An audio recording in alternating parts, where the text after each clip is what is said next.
Otasansan rédíò and TV. àwọn ọ̀rẹ́ àtojúlùmọ̀ tọkọtaya yìí ni wọ́n ti ń ṣe ìdárò lẹ́yìn ẹni wọn tó lọ sọ́run àrèmábọ̀. Benerd Peter Agada tó ṣẹ̀ṣẹ̀ ṣe ìgbéyàwó lópin ọdún 2023 ó ti dolóògbé ó ti fàyè sílẹ̀ ó ti káyé pódìgbò ṣe. ọ̀kan lára àwọn ọ̀rẹ́ olóògbé ọkọ ìyàwó tuntun yìí ni ó kọ sójú òpó Facebook rẹ̀ tó fi ń kẹ́dùn ikú Benerd Peter Agada tó ṣe ìgbéyàwó ní 30 oṣù kejìlá ọdún 2023 ní Otupa ní ìpínlẹ̀ Benue. Lọ́jọ́ ìṣẹ́gun Tuesday ni Joseph tí í ṣe ọ̀rẹ́ olóògbé náà ló kọ sójú òpó Facebook rẹ̀ ọ̀rọ̀ ìdárò nípa ọ̀rẹ́ rẹ̀ tó dolóògbé tó lọ sọ́run àrèmábọ̀. Ó lágbára o. kọ́bẹ̀ Èdùmàrè kó máa fìṣọ́ rẹ̀ sọ́wà kó máa dáàbò rẹ̀ bò wá lẹ́yìn ọ̀sẹ̀ kẹta tí ọkùnrin yìí tó ṣègbéyàwó ìlódolóògbé ìlọ́fàyélẹ̀ ló káyé pódìgbò ṣe. Ṣẹ́ẹ̀rí pọ́ lágbára.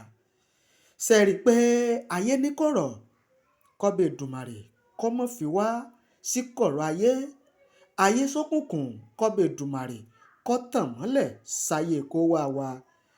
Ilé ìtún lágbára o. Ẹ tẹ̀lé wa lórí YouTube wa Otasansan rédíò TV Yorùbá. Ẹ bá ní subscribe kẹ́ẹ̀dẹ̀ bá ní tan notification bell kẹ́ẹ̀sì bá ní share rẹ̀. Bákan náà lórí Facebook wa Otasansan Media TV. Ẹ like page wa kẹ́ẹ̀sì follow wa kẹ́ẹ̀ bá ní share rẹ̀. Lórí TikTok ẹ bá ní like TikTok page wa kẹ́ẹ̀dẹ̀ máa bá ní share àwọn fídíò tí a bá mú wá fún yín. Ẹ tẹ̀lé wa o, ẹ follow wa ní TikTok bákan náà. Ẹ gbọ́ ẹ̀kúnrẹ́rẹ́ ìṣẹ̀lẹ̀ yìí láìpẹ́ láì jìnnà.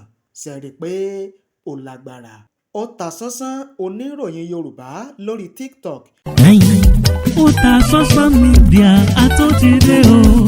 níbikíbi nígbàkúgbà iṣẹ́ wa ó kárí ayé. Otasansan Media iléeṣẹ́ tí Èdùmàrè gbé kalẹ̀ fún gbogbo ẹni ó fẹ́ ṣe ayẹyẹ bíi wedding, birthday, funeral, coronation, anniversary, concert, product launch àti bẹ́ẹ̀ bẹ́ẹ̀ lọ. àwọn irinṣẹ́ wa kọjá bẹ́ẹ̀. professional camera wa mú sánsán, lightning wa mọ́lẹ̀ kedere, sound wa já tòrótò, drone camera wa wúni lórí, editing wa ò lẹ́gbẹ́, finishing wa kọjá bẹ́ẹ̀. bẹ́ẹ̀ làwọn òṣìṣẹ́ wa kọ́ṣẹ́mọṣẹ́ pẹ̀lú ìrírí bá a ṣe gbé kámẹ́rà yáǹgù lóríṣiríṣi. kódà bẹ́ẹ̀ fẹ́ ṣe documentary ẹ pè wá kábàáyé gbé kalẹ̀ lára ọ̀tọ̀ pẹ̀lú owó tí ò gún pa. àtúnbáni ṣe MC lóde ayẹyẹ gbogbo.